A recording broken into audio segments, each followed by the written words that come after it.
What's up, everybody? Mark Schulman here. We are in Milwaukee. I'm playing tonight with Pink. It's an exciting day. It's a rainy day for a California boy. Apparently they didn't get the memo that it's spring. But you know what? I'm sitting here with my buddy Carlos from Toca, and I am such a Toca fan. You know, my philosophy about gear is play what you like, play what's comfortable.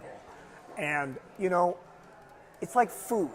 Like, I try to talk my wife into Mexican food because it's my favorite food, and she loves French food. So I can't talk her into eating something or liking something she doesn't really like. Whereas the reality is, it's the same thing with gear. Like, I say you play what you like, but I recommend that you try all the Toca products because there's such amazing stuff. I mean, I've tried all the lines of congas, you know, the Custom Deluxe is amazing, the Jimmy Morales, even down to the Synergy line. The Synergy line is amazing. So much resonance for a very, very cost-effective product. And of course, Toca made this very special pink cowbell that sounds wonderful, but we are working on a Mark Schulman cowbell that's going to be a little lower in pitch than anything that's on the market, because I'm thinking back to my favorite cowbell tone, which was the Steve Gadd cowbell from the 70s that I think was like an authentic Cuban cowbell. So we're going to try to recreate that with like a lower mambo bell. So that is in the works. So I'm so excited to be sharing my thoughts with you and to be representing Toca. And I understand we have some questions, so I'm going to answer your questions now. Where am I from? I am one of the few entertainment professionals born and raised in Los Angeles, and I'm from the Valley. I'm a Valley boy, cha, Azif.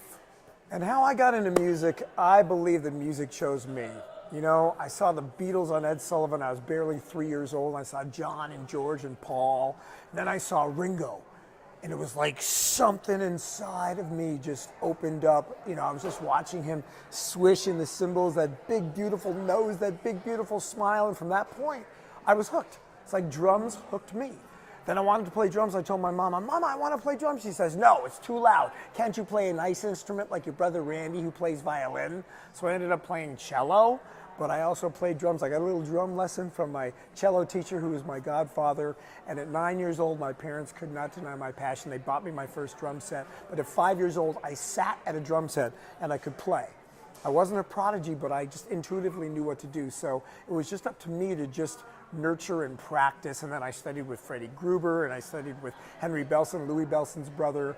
And I played in a lot of bands. I've always had what I call big ears. It's been very critical for me that it's all about the music. And I was a band leader of my own band in my early 20s. And that really opened up my eyes to the importance of the totality of the music as opposed to just the drum part. My first show with Pink was actually, I got called to substitute for her old drummer, and it was December 20th, 2005 in Moscow, literally at the Kremlin, for a private show for all of the oil barons and their very young concubines, so to speak.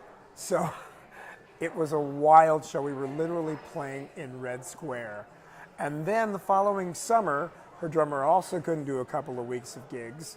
So I came in and played a couple of weeks of club gigs, and I hit it off so well with Pinkett. At the end of those gigs, they offered me the gig. And then my first tour was the I'm Not Dead tour in 2006, and I've been with her for 13 years. And it's the most incredible family, and she is the most amazing artist on the planet. What's my favorite Pink song? I've got a new favorite Pink song. It's off the new record. It's called Hustle, and it really swings. And that's the song that I actually use the cowbell in, too. Because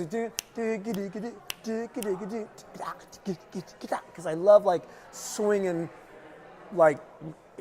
grooves, like hard-hitting swinging grooves. So that song covers it all for me. That's my new favorite song.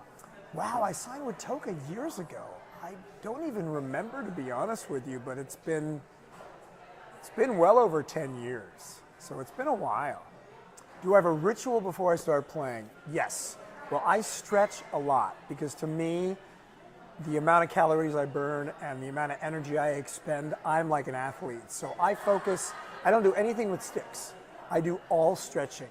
I stretch my hips, I stretch my back, I stretch my arms, my wrists, because I really need to be fully in shape, and especially because I'm not in my 30s anymore. So I really need to like get on stage, and I'm using so much motion. So that's my ritual. And then before we go on stage, we have a big prayer circle. That's like a big gratitude circle. And we just combine our energies and we go on stage and we all hug and kiss and pow, we're just ready to go. My suggestion to anybody in the younger generation aspiring to be a musician is a few things. One is listen to everything. You know, the greater vocabulary you have as far as what you've listened to, and don't reject anything. Because a lot of musicians, especially young musicians, say, oh, I don't like this and I don't like that. Well, a thing you don't like might be the very thing that you can learn the most from. Like I used to say, I don't like rap, and then I started listening to some rappers and realized that some of their phrasing was extraordinary.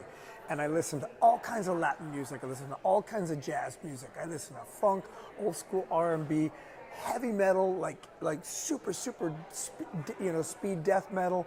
I listen to everything because for me, I learn whatever I possibly can. And then I steal everybody's stuff. Because we're kind of all borrowing each other's stuff. It's how we combine what we borrow. And I think of one thing that happened to me. I was on my way, I was playing with this really hard rock band, and I was listening to Miles Davis, Tony Williams in the car. And so when I got to that rehearsal, it put me in a different mind space. And I thought differently and I played a little differently. So you don't want to just copy your mentors. You want to take what they do and you want to expand upon it. And the way to expand upon it is to expand on your vocabulary and to create something new. Try to reinvent the drumming that you love so much. And just be open and be loving to everybody. Drummers, we are the coolest people on the planet. We are the foundation. We're like the shepherds of the band. So listen to people. If you're the one that listens instead of the one that always talks, people are going to want to play with you. And put a bunch of time into your practice. And when you get to the gig, play the gig. Don't practice on the gig. Be open and really listen and let yourself get into this stream of consciousness of just joy and love, and just adore the music and really be kind to everybody and be as cool to the musicians and be as cool to the audience. I look at what I do as I'm in the service business. When I get on stage, I'm of service to Pink, I'm of service to the band members, I'm of service to the audience. If you look at what you do as being of service, then you're giving yourself. And you're giving more of yourself rather than taking, because a lot of musicians want to take.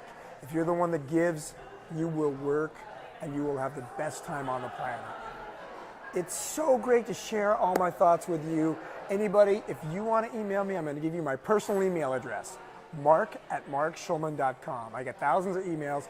I answer all of them. It might take me a while, but feel free to ask me about anything you like. I'm here for you. I'm your own personal rock star drummer at your service. Toca rocks!